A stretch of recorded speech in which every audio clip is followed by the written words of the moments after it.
നല്ല പടം. എടുത്തു പറയത്തൊക്കെ എന്താ ഉള്ള പെർഫോമൻസ്? തുവരത്തൊക്കെ വലിയ കുഴപ്പമൊന്നുമില്ല, നല്ല പടമായിരുന്നു. ഡീഗ്രേഡിങ് നടക്കുന്നുണ്ടല്ലോ, അതിനെക്കുറിച്ച് എന്താ പറയുക? ഇല്ല, അതൊക്കെ വെറുതെ പറഞ്ഞായിരുന്നു. നല്ല മൂവിയായിരുന്നു. വളരെ നല്ല മേക്കിങ്ങും മൊത്തത്തിൽ വളരെ നന്നായിരുന്നു. രജിശങ്കറിന്റെ സിനിമ എന്ന് പറയുമ്പോൾ ഒരു അത്യാവശ്യം നല്ല സോഷ്യൽ മെസ്സേജ്. പിന്നെ പുള്ളിയുടെ ആസ്യൂഷ്വൽ എല്ലാ പടത്തിലുള്ള ഒരു ഹൈപ്പ് പോലത്തെ വളരെ നല്ല മൂവിയായിരുന്നു. ഭയങ്കരമായിട്ട് ഡീഗ്രേഡിങ് നടക്കുന്നുണ്ടല്ലോ. അല്ല, പക്ഷേ അത് എനിക്കൊന്ന് അത് ഇനി മുമ്പ് നടന്ന ഇഷ്യൂസിൻ്റെ എന്തെങ്കിലും ഭാഗമായിട്ടുള്ള ഇതായിരിക്കും. പക്ഷേ അല്ലാത്തൊരു നോക്കുകയാണെങ്കിൽ വളരെ നല്ല മേക്കിംഗ് ആണ്. നല്ല സൂപ്പർ ഒരു സീക്വലോ അല്ലെങ്കിൽ ആ രീതിയിൽ ഒരു മൾട്ടി അതുപോലെ അടുത്തൊരു വേർഷൻ പ്രതീക്ഷിക്കുന്നുണ്ട്. പലരും കമൻസൊക്കെ താഴെ തന്നെ ഉണ്ണിയുടെ അത് വേണ്ട ഒരു ഡീപ്പ് പ്രൊമോഷൻ നടക്കുന്ന പോലെ തോന്നുന്നുണ്ട്. അതാണ് എനിക്ക് തോന്നുന്നത്. പക്ഷെ നല്ല മൂവിയാണ്, ബേസിക്കലി നല്ല മൂവി. വലിയ കുഴപ്പമില്ല.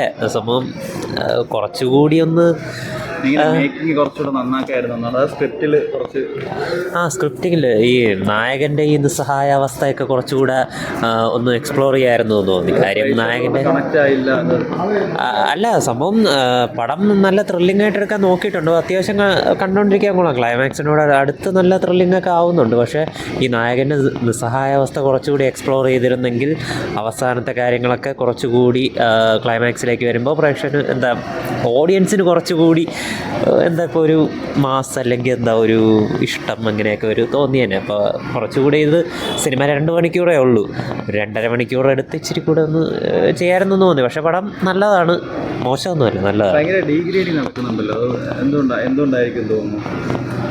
ഡീഗ്രേഡിങ് പടത്തിൻ്റെ പേരാണോ പ്രശ്നമായത്? അതാ ഉണ്ണിയോടുള്ള ജയ് ഗണേഷ് ഒരു ക്യാരക്ടറാണ്, അങ്ങനെ വേറെ ഇതൊന്നുമല്ല. മേ ബി പുള്ളിയുടെ പല പൊളിറ്റിക്കൽ രാഷ്ട്രീയം വെച്ചിട്ടാണോ ഈ ഒരു സിനിമ എല്ലാവരും നോക്കിക്കാണുന്നത് പ്രേക്ഷകർ?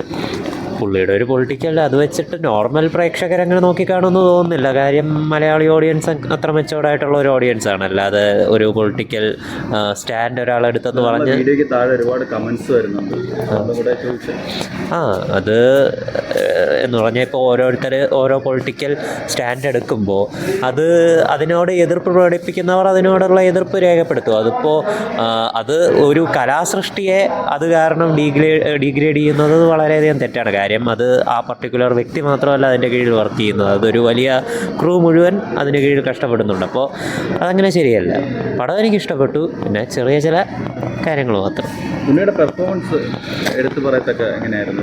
നല്ലതായിരുന്നു. പുള്ളി നല്ല രീതിയിൽ പെർഫോം ചെയ്തിട്ടുണ്ട്. ഒരു മാസ് കഥാപാത്രം അല്ലെങ്കിൽ ഒരു അങ്ങനെ ഫിസിക്കായിട്ടൊരു ക്യാരക്ടേഴ്സൊക്കെ അല്ലേ മുന്നേ ചെയ്തു വന്നു. അപ്പോൾ ഇതിനൊരു ഹാൻഡിക്യാപ്ഡായിട്ടുള്ളൊരു ക്യാരക്ടറാണ്. അപ്പോൾ അതെ, പുള്ളിയുടെ ഇതുപോലെ ഇതിനു മുമ്പേ മേപ്പടിയാനുള്ള റോളും അത്യാവശ്യം നല്ല ഇഷ്ടപ്പെട്ട റോളാണ്. ഇതും അത്യാവശ്യം നല്ല റോളാണ്. പിന്നെ ഈ സിനിമയുടെ സിറ്റുവേഷൻസിനനുസരിച്ചൊക്കെ പുള്ളി നല്ലോണം പെർഫോം ചെയ്തിട്ടുണ്ട്. ഇനി ലുക്കിംഗ് ഫോർവേഡ് കുറച്ചുകൂടി നല്ല റോളുകൾ പ്രതീക്ഷിക്കുന്നു. അതുപോലെ തന്നെ ആളുകളുടെ മൊത്തത്തിലൊരു മാസീവായിട്ടുള്ള ഇപ്പം മുമ്പ് മാളികപ്പുറത്തിനൊക്കെ കിട്ടിയതുപോലെ വലിയൊരു ബോക്സ് ഓഫീസ് സക്സസ് അടുത്ത മൂവീസിനൊക്കെ ഉണ്ടാവുമെന്നും പ്രതീക്ഷിക്കാം. ആള് ഭയങ്കര ഈ ഒരു വർഷങ്ങൾക്ക് ശേഷം അല്ലെങ്കിൽ ആവേശം ഈ സിനിമയിൽ മുങ്ങിപ്പോയോ ജയ് ഗണേഷ്? അങ്ങനെ തോന്നിയത്? അങ്ങനെ പറയാം. കാര്യം അത് രണ്ടും അത്ര വലിയ ബിഗ് റിലീസിൻ്റെ അവിടെ റിലീസ് ചെയ്യണ്ടായിരുന്നു എന്ന് തോന്നി. കുറച്ചുകൂടി സോളോ റിലീസ് ഒക്കെ ആയിരുന്നെങ്കിൽ ഈ സിനിമ തീർച്ചയായിട്ടും ശ്രദ്ധിക്കപ്പെടേണ്ട ഒരു കണ്ടന്റ് ഇതിനകത്ത്.